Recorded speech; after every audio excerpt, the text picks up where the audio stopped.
They've been trying to stay out of the dust and chaos here for years, but it hasn't worked. And now American special forces give us the first access to their daily risky patrols in Syria. They're here despite an unprecedented threat from a supposed friend, Turkey, whose forces are just over the hill. A NATO ally whose president has demanded only hours earlier that the US withdraw immediately. These Syrian Kurdish fighters are the reason why. America fought with them to defeat ISIS across northern Syria. But Turkey thinks they are terrorists linked to Turkish Kurd fighters. And so here they are, barrel to barrel. This is the strange new world in Syria in the end game of the fight against ISIS. NATO ally facing NATO ally here. American troops very much on the front line after years, you might say, of trying to stay out of this messy civil war, a new chapter of which is now beginning. This is the scramble for the land ISIS built and lost. In fact, in the last hour, the rebels from over there have fired on a nearby checkpoint, as if they heard the Turkish demand the US leave. But still, the Americans send their highest-ranking officer yet. The message: we're not going anywhere. You take fire from this direction 3-4 times a week, I've been told. And that's from forces supported by your NATO ally Turkey. Right. Which is, by definition, bizarre, right? Yes, absolutely. You said that. That's exactly right. It is bizarre. I would say that the people that fought to take Raqqa back from ISIS, no matter what nationality they were, no matter what their beliefs, were heroes. But Turkey says some of them are terrorists. Well, okay. But that's the complexity of where we are right now. That's exactly right. What's your biggest worry about what's going on here? Miscalculation. Could be anybody's. And if these two sides end up in open conflict, what do you do about that? We de-escalate. But don't pretend this buffer role for America goes anywhere good fast. Turkish and Kurd hate each other perhaps more than they did ISIS. And they won't fight ISIS if they're fighting each other. The coalition's goal, this commander says, was to finish ISIS in the area, but Turkey, with their actions and statements, is giving life to ISIS again. And this is just the beginning. We drive past a huge convoy in support of Kurdish fighters in a nearby Kurdish enclave to the west called Afrin that Turkey has invaded, despite American pleas they don't. In the nearby town of Manbij, America's Special Forces commander strolls around the market liberated from ISIS 18 months ago, where life is just about becoming life again, where hotels are trying to open, but where business is hamstrung by the fear Turkey will make good on its threat to send its NATO-equipped army to invade here too. They thought they were getting over the war here, but it looms again. Another possible ugly chapter. An ally against erstwhile ally is nothing new to brutalise Syria. Nick Payton-Walsh, CNN, near Manbij, Syria. On the front lines in Syria, U.S. troops face NATO allies' wrath by Nick Payton-Walsh and Ghazi Balkis, CNN. Updated 2229 GMT 0629 HKT, February 7, 2018. Near Manbij, Syria, CNN, it's a war America has tried to stay out of for years. And the United States certainly doesn't want to get embroiled in a standoff with a NATO ally. But in the dust of a frontline outpost outside the Syrian town of Manbij, that is the war that Lieutenant Gen. Paul Funk, commander of the anti-ISIS coalition, finds himself in as he visits U.S. Special Operations Forces supporting their Syrian Kurdish allies. 1 kilometer, less than a mile, away are Syrian rebels backed by Turkey, which considers the Syrian Kurds around Funk to be terrorists. Turkish President Recep Tayyip Erdogan has demanded that the U.S. Special Operations Forces that Funk commands leave Manbij immediately. But here they remain, their commanding officer giving a handful of media the first access to their highly controversial patrols that have now pitted NATO allies against each other. An hour before Funk arrived, the nearby Kurdish checkpoint was harassed by Syrian rebel gunfire, something that happens several times a week. Any time our soldiers are threatened. That worries me, Funk said. But that's what they do. They will defend themselves. He agrees that being threatened by a NATO ally is, by definition, bizarre. I would say that the people who fought to take Raqqa back from ISIS are heroes, no matter what nationality they were, no matter what their beliefs were, he said of the Syrian Kurds. Yet complexities in this multi-sided fight have only multiplied since Turkey launched Operation Olive Branch, the invasion of a northwestern enclave of Syria, held by Syrian Kurds, known as Afrin. The operation has proceeded slowly, with casualties among Kurdish military and civilians, and in the Turkish military. It has also caused an estimated 1,000 Syrian Kurdish fighters who were assisting in the fight against ISIS remnants in Syria's east to move toward Afrin, according to Kurdish and U.S. officials. The greater concern for U.S. policymakers here is that the more Turkish forces attack Afrin and these Syrian Kurds, the less resources its coalition has to finish clearing ISIS from the pocket of land it retains some control over along the Iraqi-Syrian border. In terms of a military mission, maintaining your focus on the enemy is the most critical piece, Funk said. Asked what happens if the United States does as its NATO ally Turkey wants, and leaves, Funk said, I think we let ISIS go. This force is stopping terrorists from going back into Turkey, into Europe. This force is in position to make sure that doesn't happen. He said his biggest concern on the Manbij front line he was visiting was miscalculation. He repeatedly urged dialogue with Turkey and pledged to de-escalate if the two forces here ended up in open confrontation. A local Syrian Kurdish commander, Abu Adil, added, the coalition's goal was to finish ISIS in the area. But Turkey with its actions and statements is giving life to ISIS again. Turkey's counter-argument often highlights how the Syrian Kurds the United States backs are allied with Turkish Kurds, a group both Turkey and the United States denounce as terrorists. While U.S. officials have strenuously denied that Turkish Kurds fought in and around Raqqa to defeat ISIS with the U.S.-backed Syrian Kurds, CNN witnesses often met fighters who spoke Turkish as the anti-ISIS fight progressed around the terror group's former self-declared capital. Many analysts have noted that the Syrian Kurds were the only force who presented a potent, supportable threat to ISIS when the fight got underway in 2015. And they were a pragmatic rather than ideal choice for their American partner. Yet the Turkish threat against these Syrian Kurds has extended to Turkey threatening to attack the nearby town of Manbij, close to where Funk visits.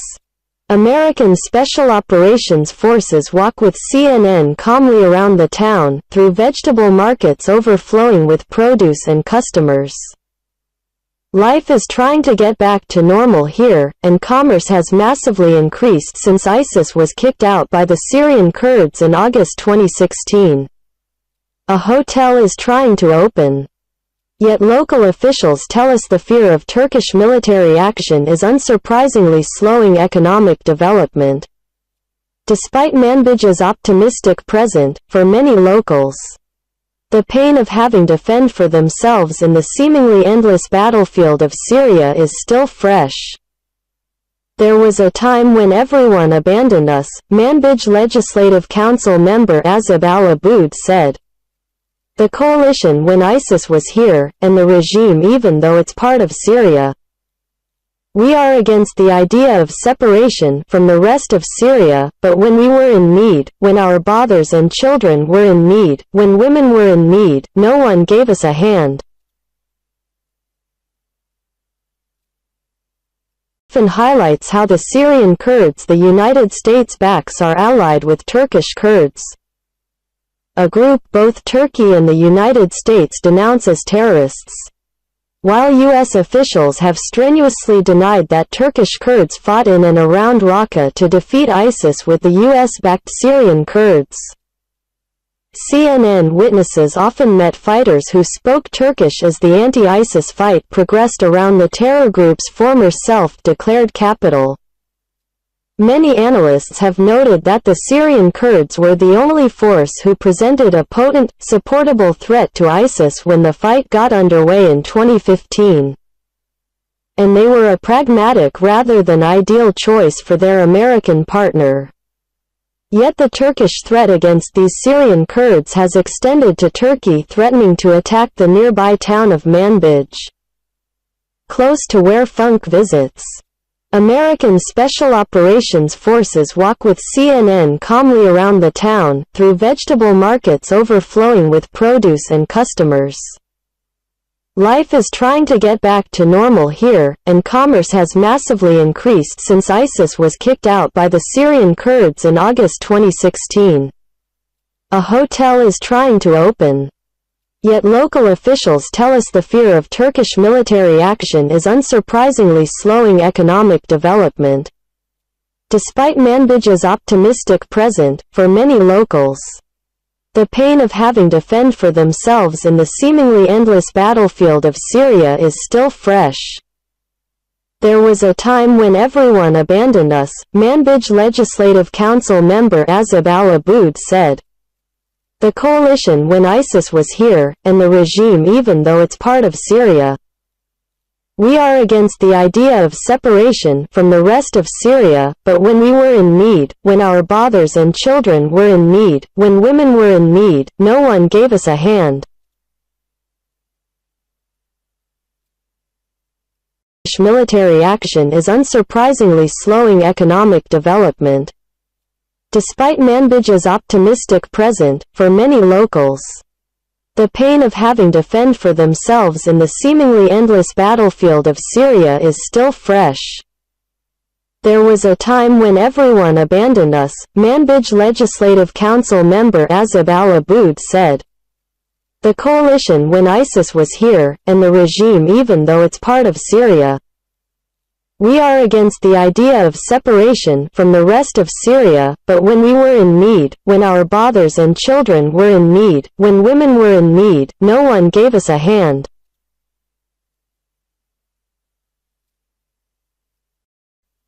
We are against the idea of separation from the rest of Syria, but when we were in need, when our fathers and children were in need, when women were in need, no one gave us a hand.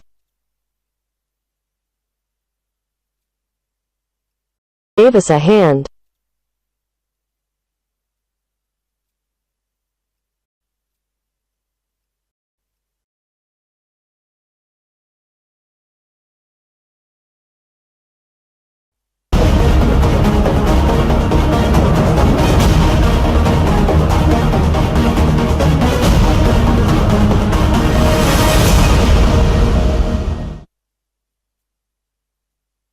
CNN's Arwa Damon is embedded with the Turks. She joins us live from Azaz, Syria. What's happening, Arwa?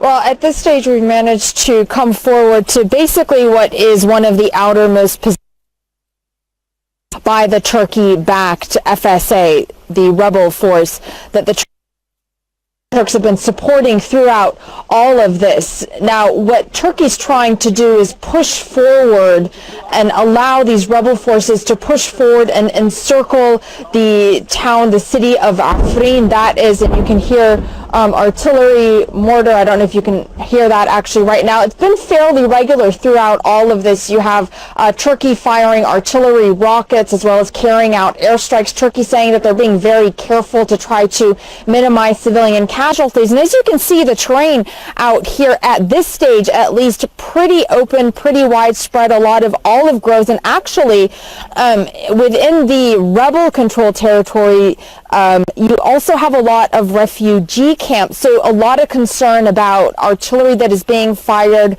from the areas that are being controlled by the YPG. Now, of course, a lot of this is adding to the already ongoing tension between Washington and Ankara, because the YPG is the main fighting force that the U.S. has been supporting on the ground. They were instrumental in the battle against ISIS, but Turkey views them as being a terrorist organization, effectively one and the same as the PKK, against and with whom Turkey has been at war for decades right now. And you have a very difficult and very volatile situation at this stage, not just because it's potentially pitting two NATO allies against each other, Chris, but because of the sheer reality of the fact that this is yet another player becoming even more involved, even more entrenched in the ongoing fighting in Syria. It was expected, but it only makes everything more complicated. Arwa Damon, please, you and the team, stay safe. Thank you for doing what you do best.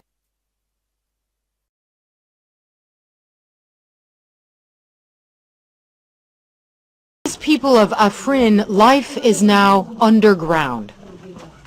This cave, home to 12 people, a blanket on the floor, the only comfort in the winter darkness, as they crouch, waiting for danger to pass. CNN has obtained exclusive video from inside Afrin. It shows how the threat of Turkish airstrikes has driven families from across the Kurdish enclave into caves and basements. Many here say they've lost family members in the last 2 weeks since Turkey launched its offensive. And below ground, sorrow hangs in the stale subterranean air. We are poor people. My husband was killed. We have no place to go. What are we going to do? 11-year-old Yasmin says she lost her father last week, a fighter defending their village. My dad was killed, and me and my mum and my brothers are all here in the cave. It is really dark here, so we are scared because it is really noisy. They are conducting airstrikes. What did we do to them? We are just kids. Why is this our fault? This is what they are running from. CNN video shows how airstrikes and artillery have shattered the streets. Turkey sees the Kurds as a threat, as Kurdish leaders have long sought an independent Kurdish state in the region. Our homes are destroyed. This Erdogan is dropping bombs on us. We lost our homes, our children. Nothing is left. Why would this happen to us? The general manager of this hospital in Afrin city says they're overwhelmed with the number of wounded. On one ward, a mother mourns her 10-year-old boy, wailing, "How will I ever live without you?" Doctors say he was fatally injured by Turkish bombing in the city of Taranudi. Kurdish officials say scores of civilians have been killed and hundreds injured by the Turkish military so far, though CNN can't independently confirm the exact death toll. In a statement to CNN, the Turkish government said they're only targeting terrorists and that sensitivity is shown to avoid damage to civilians and innocent people and to the environment. The UN estimates 16,000 people have been displaced across Afrin and says some civilians are being prevented from leaving by local authorities. With no escape, people are left to find warmth and shelter anywhere they can. Hala Gorani, CNN.